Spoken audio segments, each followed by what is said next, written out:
legend of Spring-Heeled Jack seems to have its roots in late 1837 in the quiet suburbs of London. The first reports described a mysterious figure terrorising residents, particularly, but not exclusively, women, in various districts on the outskirts of the city. These early sightings were concentrated in areas like Barnes, East Sheen and Richmond, where locals spoke of a terrifying man with an almost supernatural ability to leap great distances. Now, there is a lot of data on this topic, and filtering out the facts from the fiction is quite difficult, as it turns out, and there are quite a lot of conflicting data, so I will try to keep this as accurate as possible without jumping around too much. Let's leave the jumping to Jack. In Barnes, a young woman reported being attacked by a man who leapt at her from a dark alleyway. His appearance was horrifying. His eyes were said to glow in the darkness, and he wore a tight-fitting suit that appeared to shine in the moonlight. After attacking her, the man leapt over a high fence and disappeared into the night.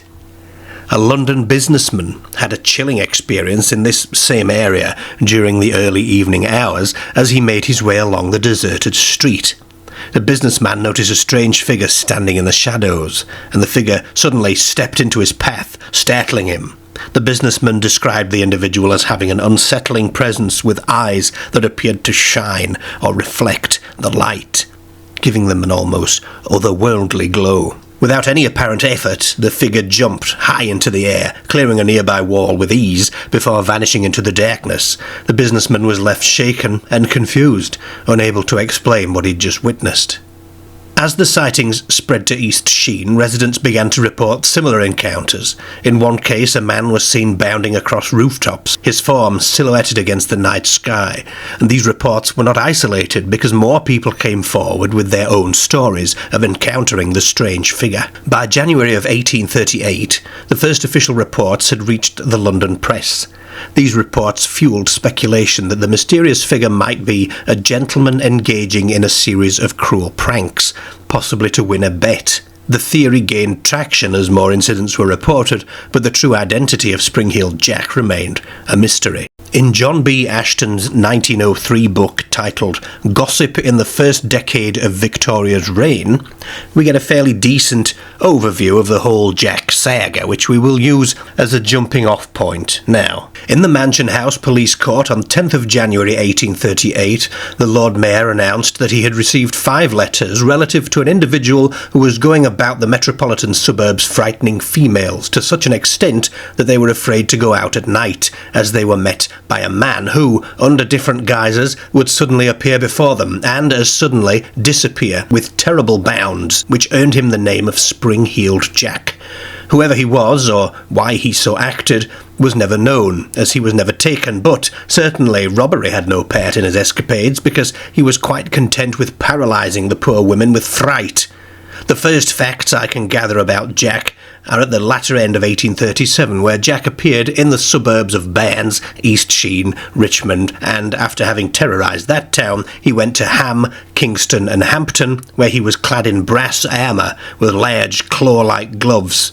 Teddington, Twickenham and Hounslow were all visited by him, and at Isleworth we hear of him wearing steel armour, in which he seems to have been attired when seen at Uxbridge, Hanwell, Brentford, Ealing and Hammersmith, and was seen in the moonlight dancing at Kensington Palace. He varied his localities frequently, one day being at Peckham, another at St John's Wood, and anon at Forest Hill.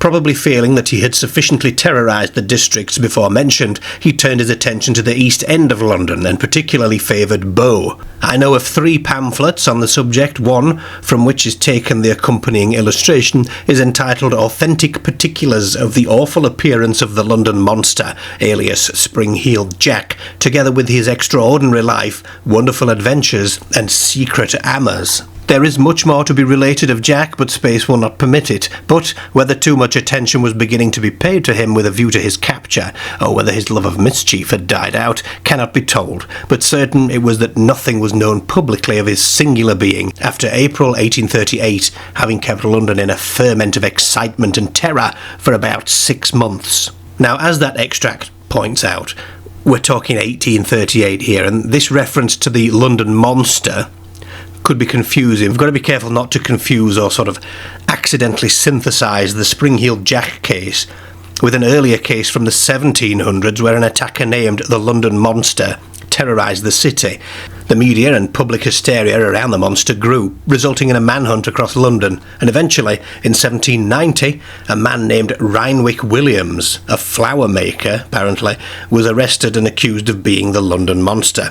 The evidence against Williams was rather circumstantial, and his trial became a spectacle, drawing considerable public attention. Despite the dubious nature of the evidence, Williams was convicted and sentenced to 6 years in prison. There has been much debate since then about whether he was truly guilty or just a scapegoat. The London Monster case is often cited as one of the earliest examples of media-driven panic over a criminal figure, and briefly, here's a bit about this supposed capture. At 9 o'clock on Thursday morning, Mr. Cullen opened the proceedings by reciting the offence in the words of the indictment. Mr. Piggott, leading counsel for the prosecution, in an address as pathetic as it was humane, stated the particulars to the jury. Miss Anne Porter was then called in and examined. She had been on the 18th of January, the Queen's birthday, at the ballroom St. James. Her Majesty retired rather sooner than usual, and her party did not think it necessary to wait for her father, who was to meet and escort them home at 12 o'clock. She was in company with Mrs. Meal and Sarah, her second sister. They left the palace at 20 minutes after 11 and had crossed Pall Mall, where her sister spoke some words which she could not understand and desired her to walk on faster. They hastened homeward with all expedition, and her sister ran up the steps to knock at the door, and Mrs. Meal followed, and she remained at the bottom of the steps, waiting for the door to be opened. A man at that instant seized her and struck her a most violent blow on the hip. She turned around and immediately recognised the prisoner. She knew him well, as he had before that 3 or 4 times accosted her in the street. The jury in 1 minute found the prisoner guilty. Mr. Justice Buller then said, as the case was new, he should take the opinion of the judges upon the point of law. He then ordered judgment to be arrested, and the recognizances of all those who are bound to prosecute to be respited until next December sessions, in order that the opinions of the judges might be obtained. The trial lasted upwards of 8 hours, and the court was more crowded than ever was known.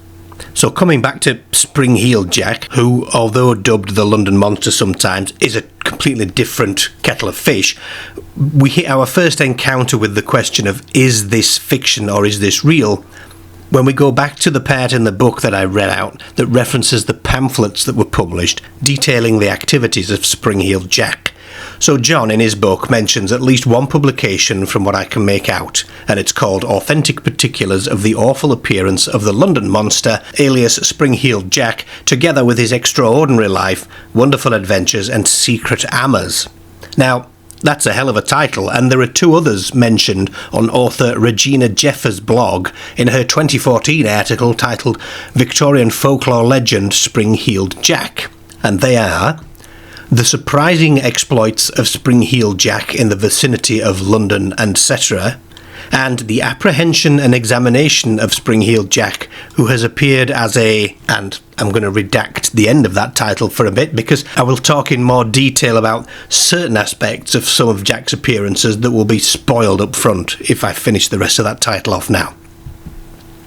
Now, these pamphlets don't seem to be available anywhere at the moment, and seem to have been lost to time when the British Library was hit in the Blitz of 1940. In fact, in the library's catalogue, it does show that third one as destroyed during enemy action. If we take these pamphlets to have been factual, then it doesn't matter if their contents have been woven into other items, such as newspaper articles that we can find and read.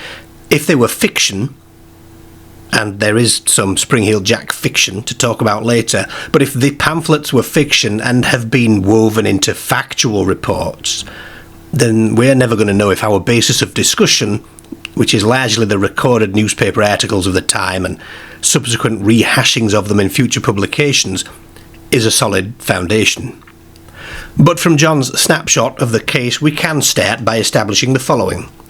Spring-Heeled Jack was a mysterious figure who terrorised women in the suburbs of London in late 1837 and early 1838. He appeared in various guises, often wearing armour and large claw-like gloves. He was seen in multiple locations, including Bairns, Richmond, Ham, Kingston, Teddington, Twickenham and Kensington Palace. He would suddenly appear before his victims, often terrifying them with his appearance and bizarre actions. You could also surmise that after April 1838, Spring-Heeled Jack vanished, and nothing more was publicly known about him, ending a 6-month period of fear and excitement in London. But we will take that point with a pinch of salt, because there are some mentions of Jack after that date.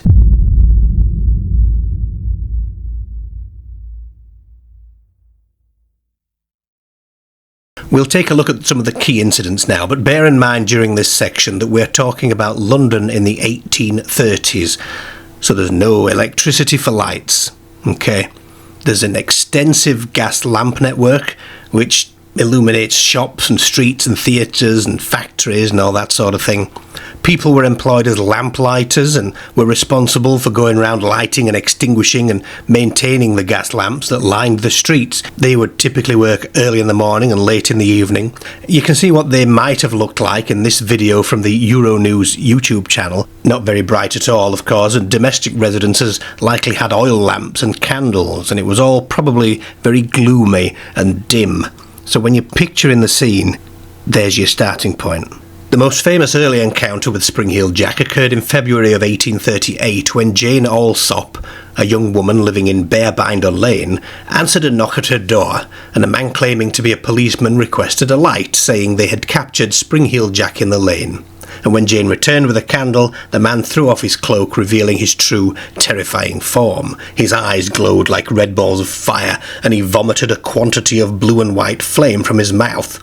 Jack then attacked Jane with metallic claws, tearing at her dress and hair.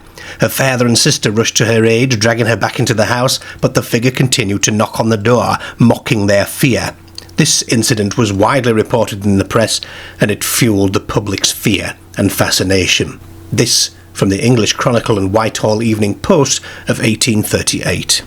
Gross outrage. On Wednesday, Mr. Alsop, residing at Bearbind Cottage in Bearbind Lane, a very lonely spot between the villages of Bow and Old Ford, accompanied by his 3 daughters, waited upon Mr. Hardwick at Lambeth Street Police Office and gave the following particulars of an outrage committed on one of the daughters. Miss Jane Alsop, a young lady, 18 years of age, stated that about 9:15 on the preceding night, she heard a violent ringing at the gate in the front of the house, and on going to the door to see what was the matter, she saw a man standing outside, of whom she inquired what was the matter, and requested he would not ring so loud. The person instantly replied that he was a policeman, and said, "For God's sake, bring me a light, for we have caught Spring-Heeled Jack here in the lane."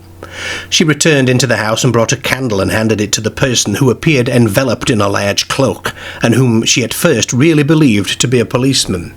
The instant she had done so, however, he threw off his outer garment and, applying the lighted candle to his breast, presented a most hideous and frightful appearance, and vomited forth a quantity of blue and white flame from his mouth, and his eyes resembled red balls of fire. From their hasty glance, which her fright enabled her to get at his person, she observed that he wore a large helmet, and his dress, which appeared to fit him very tightly, appeared to her to resemble white oilskin. Without uttering a sentence, he darted at her, and caught her partly by her dress and by the back part of her neck, placed her head under one of his arms, and commenced tearing her gown with his claws, which she was certain were made of some metallic substance. She screamed as loud as she could for assistance, and by considerable exertion got away from him and ran towards the house to get in. Her assailant, however, followed her and caught her on the steps leading to the hall door, when he again used considerable violence, tore her neck and arms with his claws, as well as a quantity of hair from her head, but she was at length rescued from his grasp by one of her sisters. Miss Alsop added that she had suffered considerably all night from the shock she had sustained, and was then in extreme pain from both the injury done to her arms and the wounds and scratches inflicted by the miscreant about her shoulders and neck by his claws or fangs. Miss Mary Alsop, a younger sister, said that on hearing the scream of her sister Jane, she went to the door and saw a figure as above described ill-using her sister. She was so alarmed by his appearance that she was afraid to approach or render any assistance. Mrs. Harrison said that, hearing the screams of both her sisters, first of Jane and then of Mary, she ran to the door and found the person before described in the act of dragging her sister Jane down the steps from the door with considerable violence. She, Mrs. Harrison, got hold of her sister and by some means or other, which she could scarcely describe, succeeded in getting her inside the door and closing it. At this time her sister's dress was nearly torn off her, both her combs dragged out of her hair, as well as a quantity of the hair torn away. This fellow, notwithstanding the outrage he had committed, knocked loudly 2 or 3 times at the door, and it was only on their calling loudly for the police from the upper windows that he left the place. Mr. Alsop, who appeared very feeble, said that he and Mrs. Alsop have been laid up for several weeks with rheumatic affection, so as to be scarcely able to get out of bed, but such was the alarm on the night before that they both got out of bed, and he managed to get downstairs and found his daughter Jane with her clothes torn and having all the appearance of receiving the most serious personal violence.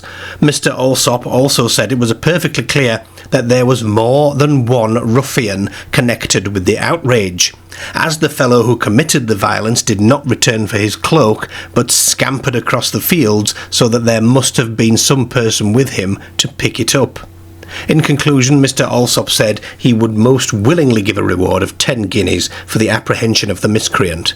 Mr. Hardwick expressed his surprise and abhorrence of the outrage, and said that no pains should be spared to bring its miscreant perpetrator to justice. The attack on Jane Alsop became a defining moment in the legend of Spring-Heeled Jack.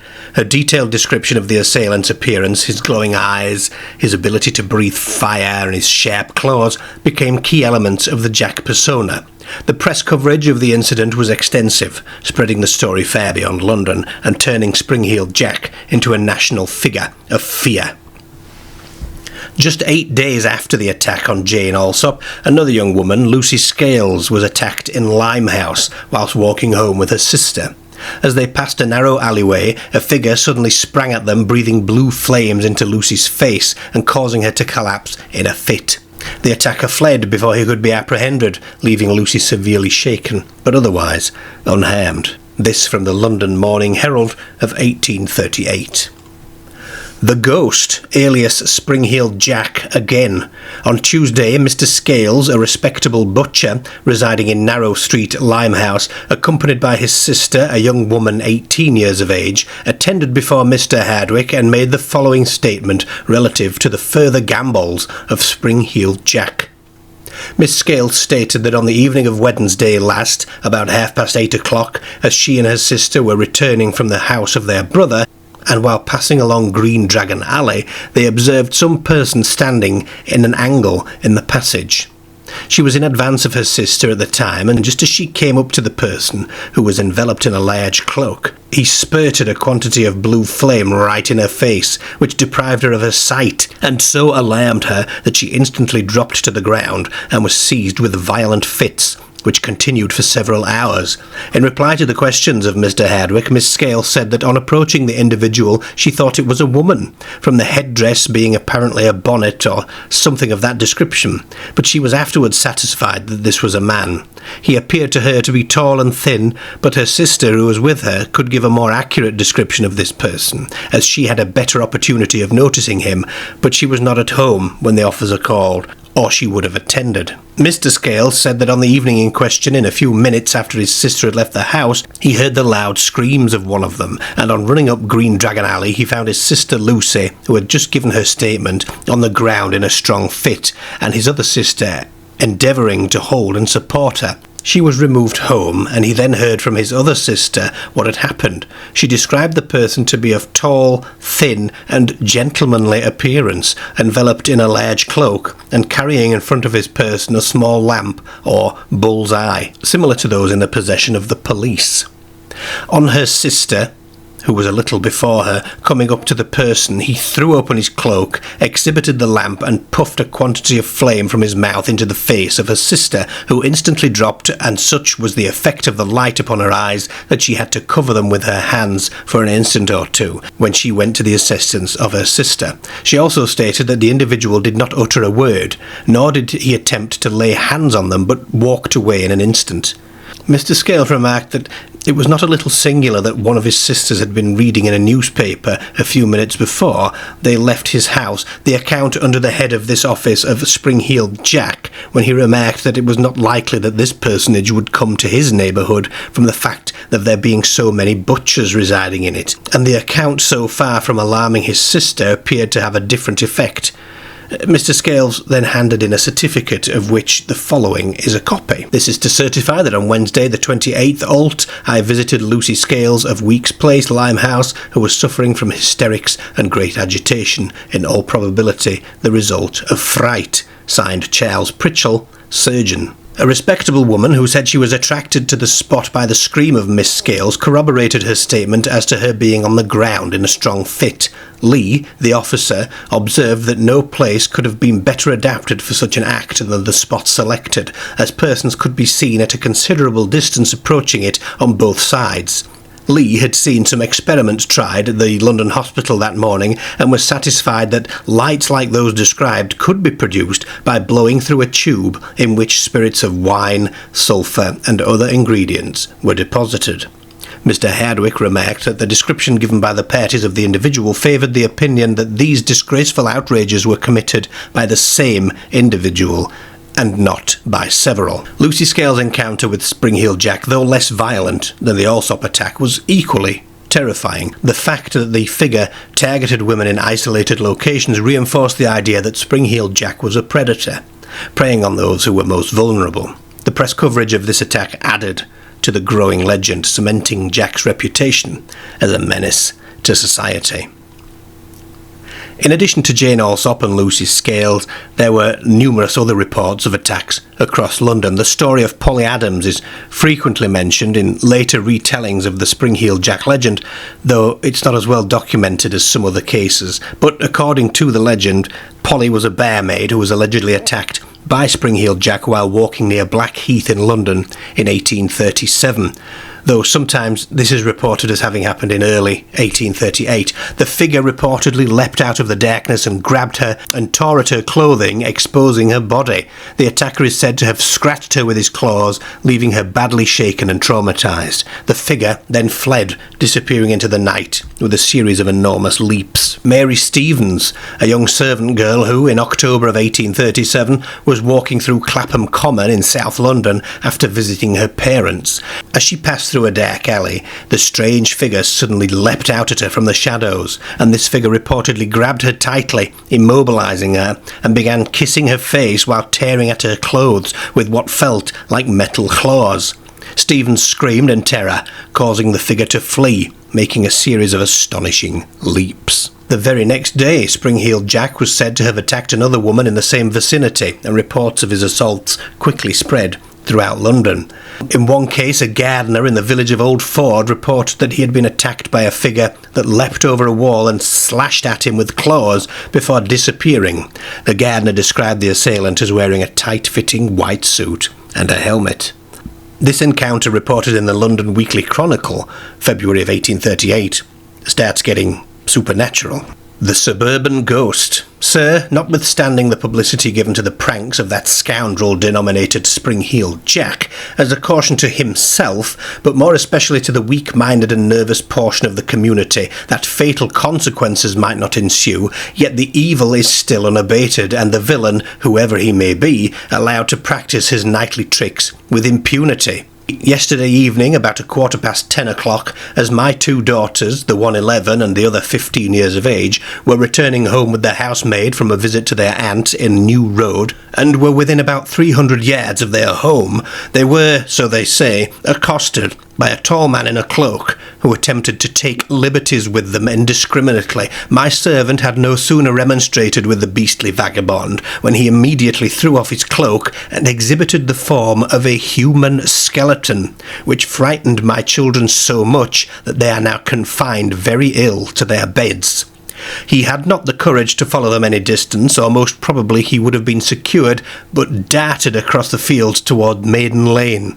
Can you inform me whether it is true that the Lord Mayor has originated a fund towards his prosecution in the event of capture? If so, I will forward £5, if it will be of any service. As your paper is extensively circulated among all classes, I have forwarded this to your office and would be greatly obliged on public as well as private grounds by its insertion in your next Sunday's edition. I remain your obedient servant, James H. Wilkinson, Cleveland Terrace, Copenhagen Fields, Islington. These early accounts, while varied in detail, all share common elements: the mysterious figure, the glowing eyes, the sharp claws, the ability to leap great distances, the cloak wearing. These traits would all become synonymous with the name Spring-Heeled Jack.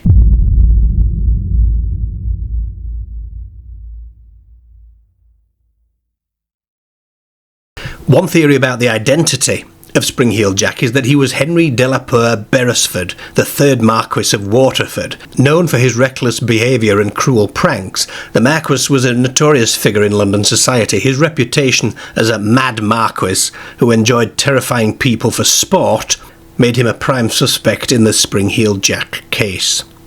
According to some accounts, a servant boy who escaped an attack in South London claimed to have seen a crest with the letter W on his assailant's costume, fueling speculation that it was indeed the Marquis behind the mask.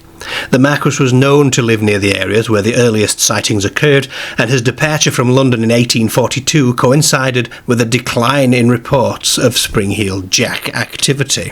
He was known for extreme pranks, gambling, daredevil antics. He was expelled from Eton and Oxford. He used to engage in street fights where he would pay random passers-by to go a few rounds with him. He pulled dangerous stunts like jumping into the rough sea to retrieve his hat. His behaviour attracted significant attention from the public and the press. And further to this, it was suggested that the acts were actually the result of a wager between a nobleman and his contemporaries that it would be possible to frighten people to death. This from the Manchester Courier, August 1884. The only surmise as to his identity that was ever hazarded was that he was the Marquis of Waterford, then famous as a ringleader in all that savoured of fun and frolic, but not a shadow of proof could be ever adduced in support of this theory.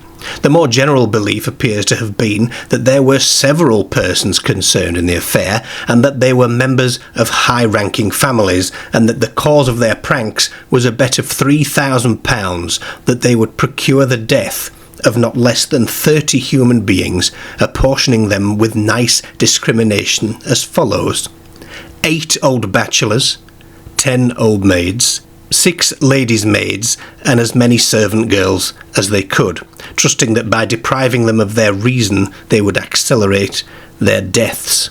This is, of course, incredible, but the chief clerk of the Mansion House Police Court in a letter to the newspapers said it was so reported to a committee that was formed by the Lord Mayor for the purpose of tracking and prosecuting the scoundrels.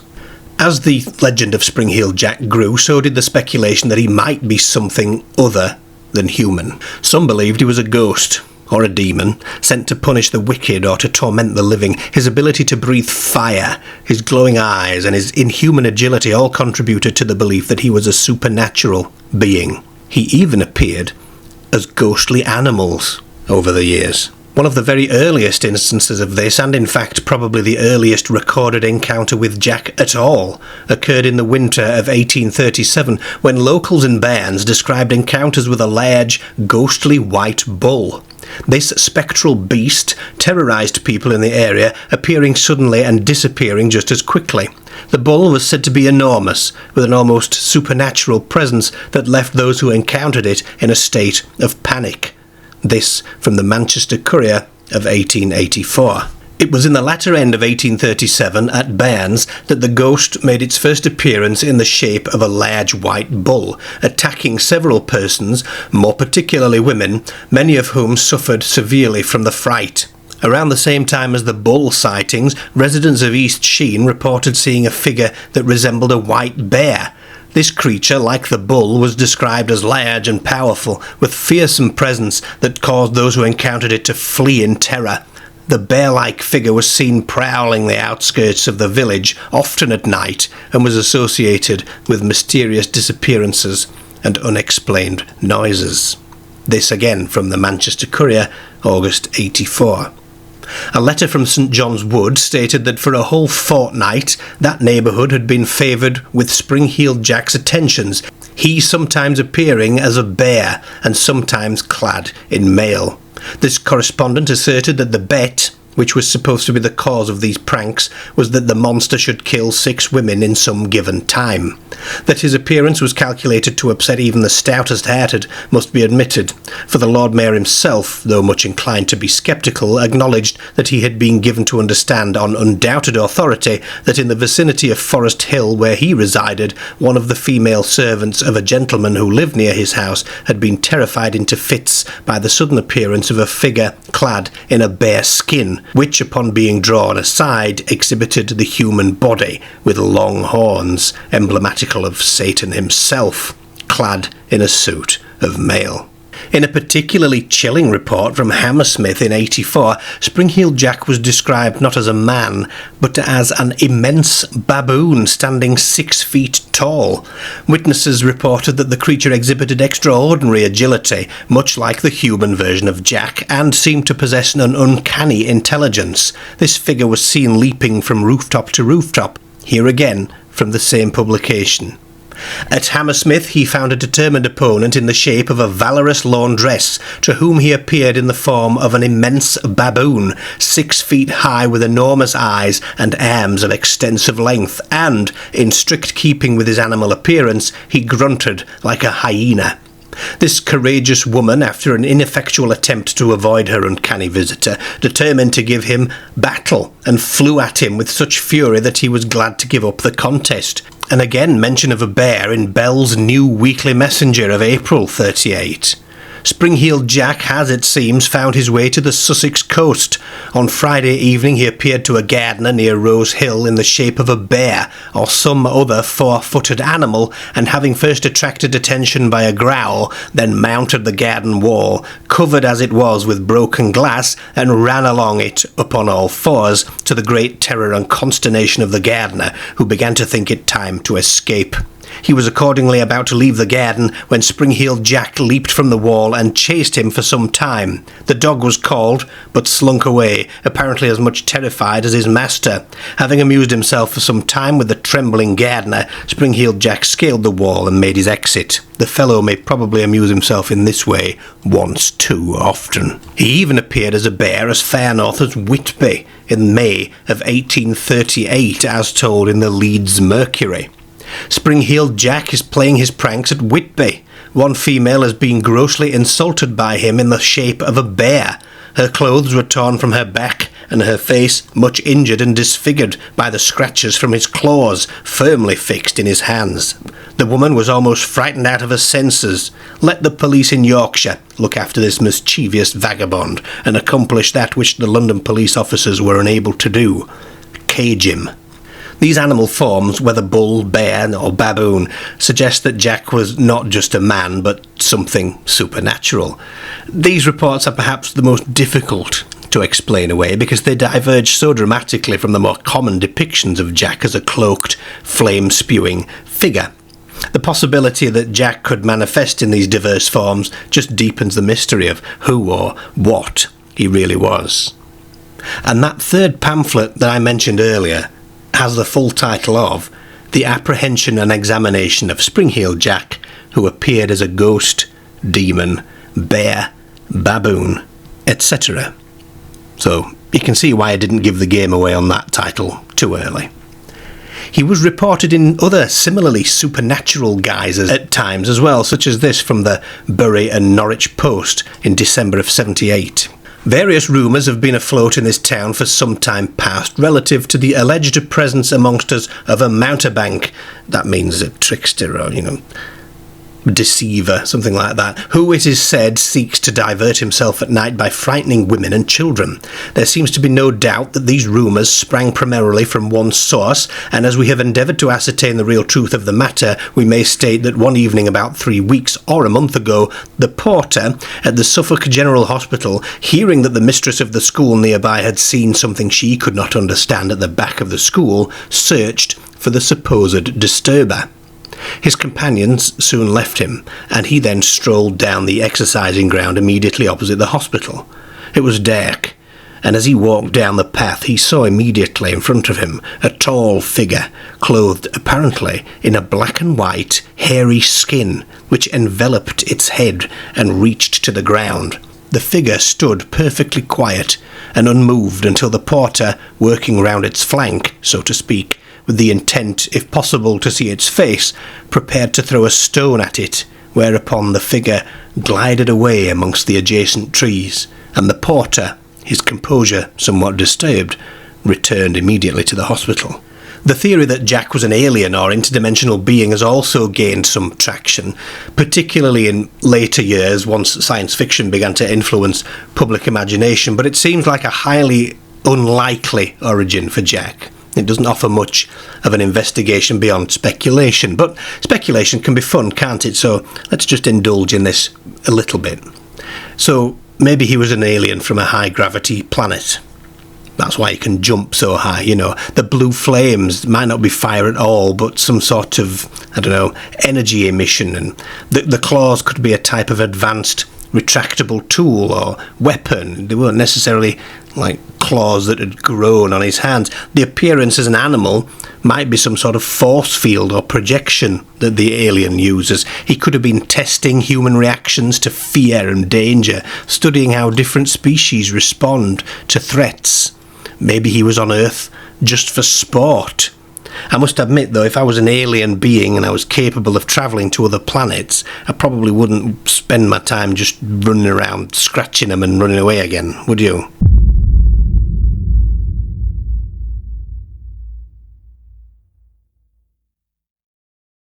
A curious story comes from Aldershot. For some time past, the sentries on 2 outlying posts have been frightened to death by the appearance at night of 2 spectral-looking figures. These figures, glowing with phosphorus and otherwise alarming to the superstitious, are in the habit of suddenly manifesting themselves, making tremendous springs of 10 or 12 yards at a time, and upsetting the wretched sentry before he has been able to collect himself sufficiently to oppose earthly arms to his ghostly visitants. The latter do him no bodily injury, contenting themselves with upsetting the poor man, after which they mysteriously disappear. So great has been the panic that it has been found necessary to post double sentries, and these have lately taken to loading with ball shot. It is supposed that the alarm has been caused by 2 practical jokers, provided with powerful springs in the heels of their boots. This from the Barnsley Independent in April of 77. Again, more startling news. Again has the Hampshire ghost been up to his pranks, and again it is my duty to narrate his latest achievements. Last week I informed you that Spring-Heeled Jack, as he has recently been termed, had appeared to a man of the 60th Rifles, and after administering a sound thrashing, had retired with the soldier's shako. With shako being this kind of a hat here. The Aldershot Gazette of Saturday last says, apropos of Spring-Heeled Jack, it appears that this irrepressible party, to whom has been given the above appellation, is determined not to discontinue his pranks until he ignominiously finds himself compelled to do so. On Saturday night last, we are informed he visited a rifleman whilst mounting sentry over the powder magazine by the canal, near the commissariat, and a tussle ensued between them in which the soldier lost his shako, which was found the next day in the canal. Surely some steps ought to be taken to put a stop to such disgraceful attempts at practical joking, and whoever the individual might be, or whatever his motives, we cannot think him otherwise than a fitting candidate for a lunatic asylum. One poor sentry described the visage of the individual as fearfully black and savage-looking. He had endeavoured to thrust his bayonet into the ghost when the latter bounded into the air and ran or leapt rapidly away, leaving the soldier bewildered and terror-struck as he was found by the non-commissioned officers and relief. This from the Worcester Chronicle of October 78. The person styled Spring-Heeled Jack, who caused much trouble and annoyance to sentries and the military authorities at Aldershot about 2 years ago, has reappeared and recommenced his mad and mischievous freaks. He amuses himself by visiting sentries at out-of-the-way places, blocking their hats, and sometimes disarms them and subjects them to gross ill-treatment. He has been fired at more than once, but he has always escaped scatheless. He is described as a tall, powerful man and gifted with extraordinary pedestrian powers. Civil and military police were posted night after night with the object of capturing them, but without success. During the past week, he has been more than usually active about the post near the Queen's Pavilion, from which 3 men of the 41st Regiment have been confined, but since released. One of them, Private Jackson, fired at Spring-Heeled Jack, but missed him. The following instructions to commanders of guards have been issued by the Assistant Adjutant General. You will carefully explain to your sentries at every relief between retreat and reveal that they are on no account to fire their rifles at anyone who does not answer their challenge, pointing out the great danger there is of their bullet injuring others than the person for whom it was intended, and also that any person being shot would probably result in the trial of the sentry shooting him by a civil court upon a very serious charge. Sentries may use their bayonets, however, in self-defence. The following year, similar reports came from the Colchester barracks, where sentries again encountered a figure who seemed impervious to gunfire and capable of extraordinary leaps. These incidents were taken seriously by the military authorities, who launched an investigation, but no conclusive evidence was found. It sounds, however, like at least one copycat prankster got his comeuppance. This from the Bury and Norwich Post, December of 78. An officer of the 3rd Battalion of the 60th Rifles, one of the gallant gentlemen who have been accustomed to amuse themselves by frightening women and children after the fashion of Spring-Heeled Jack, has, we are extremely glad to hear, been laid up at Colchester in consequence of a bayonet wound in the leg, inflicted by the sentry who captured him. My Reader's Digest book of strange stories mentions that the army set traps for Jack after scared sentries reported being assaulted by a man with icy hands who leapt from the roof of their sentry box. It's not stated if the traps were laid at Aldershot or Colchester. The same book tells me that the townsfolk of Lincoln shot at Jack, but he was impervious to the bullets.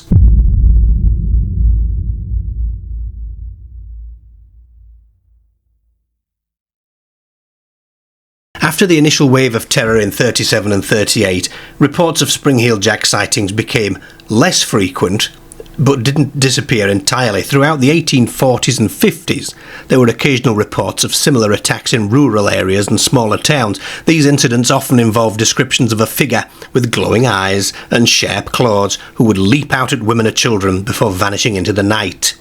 A lot of these reports were dismissed by the authorities of the work of pranksters or copycats, rather than the original Spring-Heeled Jack.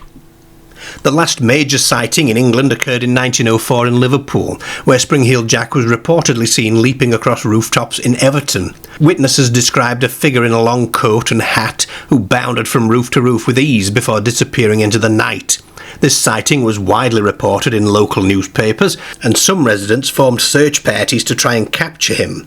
Despite these efforts, no one was ever caught, and the Liverpool sighting remains one of the final documented appearances of Spring-Heeled Jack in England. This from the Liverpool Echo, September 1904.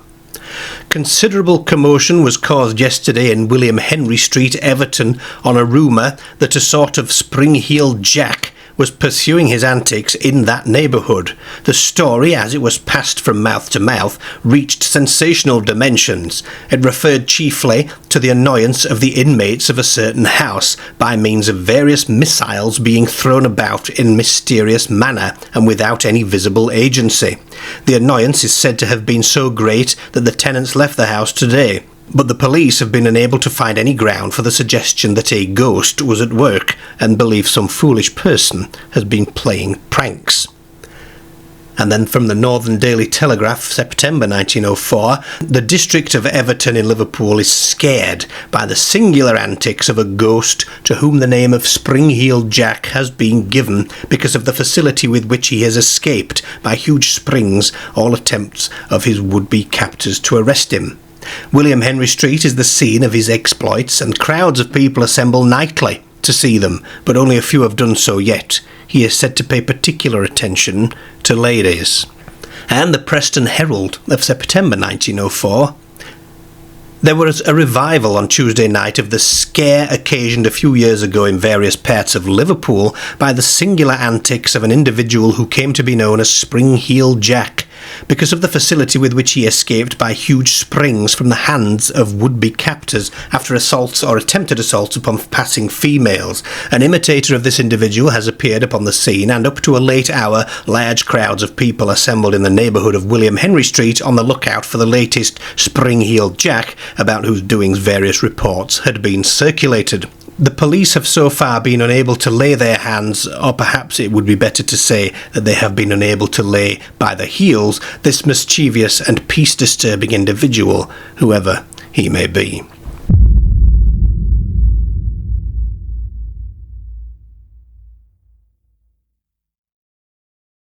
The impact of Spring-Heeled Jack on Victorian society cannot be overstated. His legend emerged at a time of rapid urbanisation and social change, when fears of crime and the supernatural and the unknown were rampant.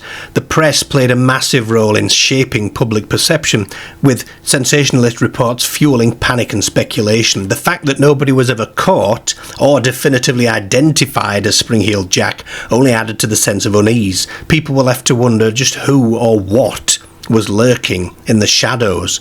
Jack's influence extended far beyond this immediate impact on society. He quickly became a fixture in popular culture, particularly in penny dreadfuls. These publications capitalised on the public's fascination with the mysterious figure, portraying him as a demonic villain with superhuman abilities. In some stories, Jack was depicted as an avenger, using his powers to punish wrongdoers and protect the innocent. These early depictions of Spring-Heeled Jack laid the groundwork for his enduring popularity in pop culture even to today. As the legend of Spring-Heeled Jack evolved, so did his portrayal in literature, and by the 1860s he was appearing in stories absolutely as the hero. In these tales, Jack was often portrayed as this vigilante who fought against corruption and injustice, using his supernatural abilities to outwit his enemies. In this example, he accosts two grave robbers one night. "Behold him here!" cried Jack, springing up and alighting right before the body snatchers. "Behold him here, thou desecrators of the grave!" And with a shriek that was truly awful, Bill reeled backwards and fell into the hole he had assisted to make, while Joe, completely overcome by his terror, fell upon his knees and clasped his hands imploringly. Tom seemed spellbound, for he didn't move till a well-delivered blow from Jack's fist sent him reeling over the loose earth and among the grass-covered mounds beyond it, where he rolled, shrieking aloud for mercy and imploring his companions not to leave him. Jack dealt Joe a kick on the chest, which made that worthy bend still lower, and then hurled over a considerable quantity of the loose earth with his foot upon Bill, who was making frantic struggles to get out of his narrow prison. "Joe! Tom! Help me out! Oh, law! Murder! Oh!" Another lot of the loose earth was dashed into his face, half blinding him, and amid the confusion and terror, Jack quickly darted behind the gravestone. The moment he had disappeared, Joe and Tom sprang to their feet and tore off like mad towards the gate by which they had entered the churchyard, evidently not caring what became of their companion, so long as they made good their escape.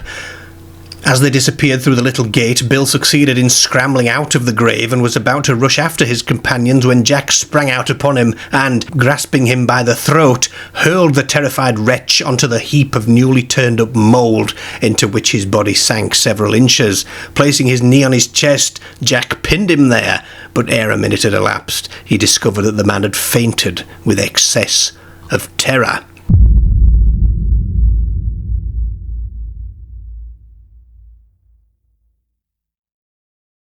The sightings of a Spring-Heeled Jack-like entity are not exclusive to London. There is a case of the New Jersey Phantom in 1885, which occurred in Elizabeth, New Jersey, and this town was reportedly terrorised by a figure described as a male ghost, 12 feet high, clad in white, and having large, luminous eyes. This entity was said to leap over 12-foot fences, perch on windowsills, and climb lightning rods with incredible agility. In the late 1930s, a similar figure emerged in Cape Cod, Massachusetts, known as the Black Flash. This entity terrorised the town of Provincetown, displaying abilities eerily similar to Spring-Heeled Jack, including leaping over high fences and evading capture with ease. The Black Flash was also known for his ability to spit fire. During World War II, a spring man was reported in Prague, leaping down the darkened streets after curfew. This figure was described as having incredible agility, capable of clearing high walls and rooftops in a single bound. The spring man of Prague, much like Spring-Heeled Jack, was never captured, and his identity remains a mystery.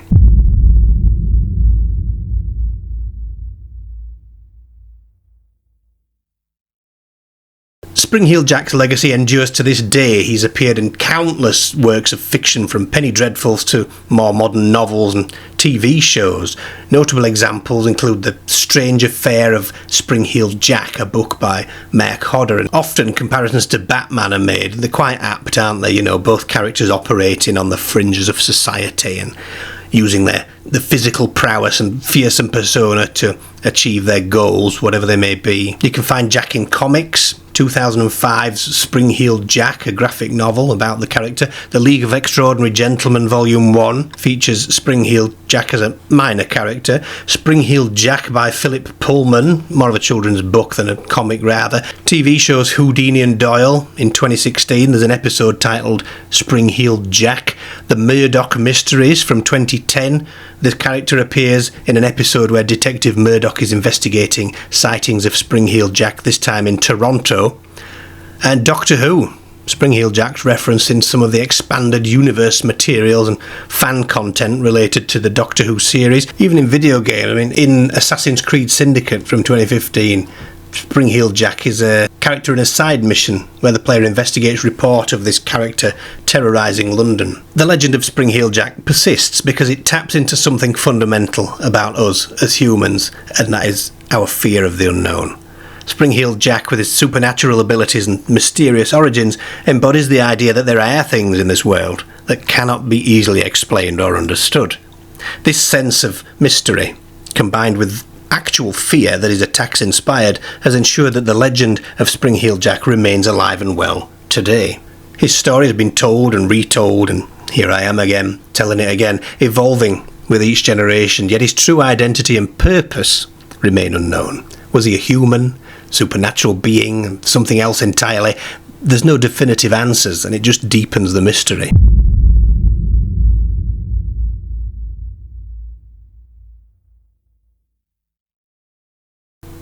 And not few of you will probably have entertained the notion of Spring-Heeled Jack and Jack the Ripper having possibly been the same person, or at least having some links to each other, and there are some broad similarities. Both Spring-Heeled Jack and Jack the Ripper were never definitively identified. Their identities remain some of the greatest unsolved mysteries in British history, and that contributes to their lasting infamy, doesn't it? Both figures are deeply ingrained in Victorian era urban legend, with Spring-Heeled Jack emerging in the 1830s and the Ripper being in 1888. Their stories were sensationalised by the press, and both figures were known for targeting women. Spring-Heeled Jack was reported to have attacked several women, often in isolated areas, and Jack the Ripper's victims were all women. There are differences as well, so Spring-Heeled Jack didn't kill anybody that you can find out anyway. There's nothing in the papers. I haven't found anything that says Spring-Heeled Jack actually killed somebody. Spring-Heeled Jack's attacks were generally non-lethal, focusing on terror and assaulting people, often in a manner that seemed designed to just shock and frighten them. In contrast, Jack the Ripper was a murderer. Spring-Heeled Jack was most active in the 1830s, whilst Jack the Ripper's killings took place in 88. 50 years later, the significant gap in time makes a direct connection between these two unlikely. However, Spring-heeled Jack sightings are still reported during the Ripper's time. Spring-heeled Jack was often described as supernatural, with accounts of his glowing eyes and his ability to leap great distances and breathing fire, whereas Jack the Ripper, on the other hand, was considered a very real and human killer. It's highly likely that the two are entirely separate beings, but on October the 4th of 1888, during the investigation of the infamous Ripper murders in London, the police received a letter. Though it was one of several claiming to be from the killer, this one really stood out. It was signed Spring-heeled Jack, the Whitechapel murderer.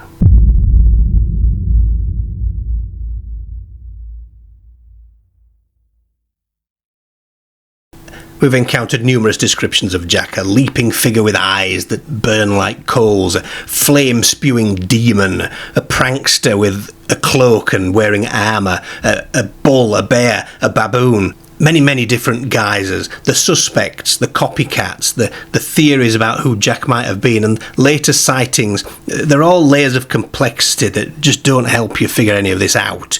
Was he a mischievous aristocrat playing pranks on commoners, or was he a supernatural entity that defied the laws of nature and reason? We just don't know. His story isn't unique to London, nor is it confined to the 19th century. We've seen how similar figures have appeared in different parts of the world: New Jersey, the Black Flash of Cape Cod, and the Spring Man in Prague. Yet despite all these threads that you could possibly follow, the true nature of Spring-heeled Jack is always going to be elusive. Maybe this is why he's still a legend. In an age where so much can be explained, science and reason have just dispelled many of the mysteries that once haunted humanity, Spring-heeled Jack remains a mystery. What do you think about this one? You let me know in the comment section below, please. Hit the like button, please. It's the thumbs up button in the corner there. And subscribe to the channel if you haven't already done so. And share this video with your friends and all that good YouTube stuff. Bye for now.